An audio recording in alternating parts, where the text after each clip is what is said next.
Okay, so Alice, have you heard of the Korean wave? Korean popular culture. Okay, and where is this happening?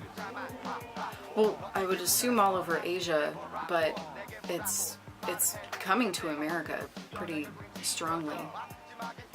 And do you know how long it's been going on for? Well, I mean, Winter Sonata was like 10 years ago. Okay, and how much longer do you think it will go on for? Well, I don't know. I mean, it seems like one of those popular things that is just gonna latch on, and it's gonna integrate it's gonna become a sort of like new genre within American culture, I think. Cool. So do you think the government, the Korean government, they've been criticized for sort of supporting it too much? Do you think that's a good thing or a bad thing? I think it's a good thing. I mean, I think it attracts people like me who would never have otherwise gotten into something like K-pop, who would have never stumbled upon it. And then it gets us to not only show an interest in the music and the culture, but it brings us to Korea, and I honestly think it helps the economy a little bit too. So, what do you think is one way that they can try to attract more American and European audiences? Well, I have seen some K-pop groups do English versions of their songs, which I personally don't like that, but I do know people who do. So I do know people who are much more attracted to the English versions of those things, because then they hear that and then they're thinking, oh, well, they're kind of catering to me with the English, and then they get more into it.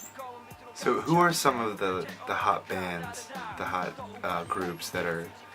Sonia Shide. Well, they're huge, but I'm gonna be honest, I don't know a whole lot about the boy groups. I do know about the girl groups mostly. I do know Sonia Shide is a big deal, and Secret is at least recently up and rising, but they're really popular too. Okay.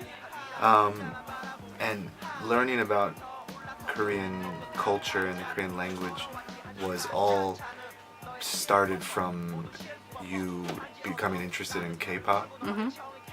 So how did you first discover K-pop? Well, I was online, and I just randomly stumbled upon a video that was just linked online, and I saw it and I thought, oh, this is the best music I've ever heard, and I dug more into it and found more videos similar, like in the same vein, and I just got deeper into the K-pop. So what did you like about it when you first watched it? Well, the first video I ever saw was Secret's Shy Boy. So it was all very colorful, very poppy, and it was really catchy and fun, and it was just so exciting, and I couldn't get enough. Alright, I have a list of top 10 countries where Korean music was viewed on YouTube. Could you take a look at that and guess what you think would be the top 3? Top 3? Well, Korea, Thailand, and Japan. Okay, and what do you think would be the lowest 3? Lowest? Probably Germany. I want to say America, but my perception might be a little skewed. So Germany, America, and Singapore? Okay. Well, the number 1 country was actually Singapore. So I was wrong. So, but what do you think about America? So you think, about Korea. You thought, of course, they would be the first. Well, yeah. But actually, they were 5th. 5th? Why do you surprising. Why do you think that is? I don't know. That seems a little. Well, I couldn't tell you. I don't know why Korea wouldn't be into that, because I mean, since I've been here, I hear a lot of it around, and the Koreans I have met know about K-pop. So, are you enjoying your trip here in Seoul? Very much so. I love Seoul. And where are you staying? In a guest house, the backpackers inside. Okay, great. It was really great to meet you, Alice, and thanks for sharing your views. You're welcome. All right, enjoy the rest of your trip. Thanks.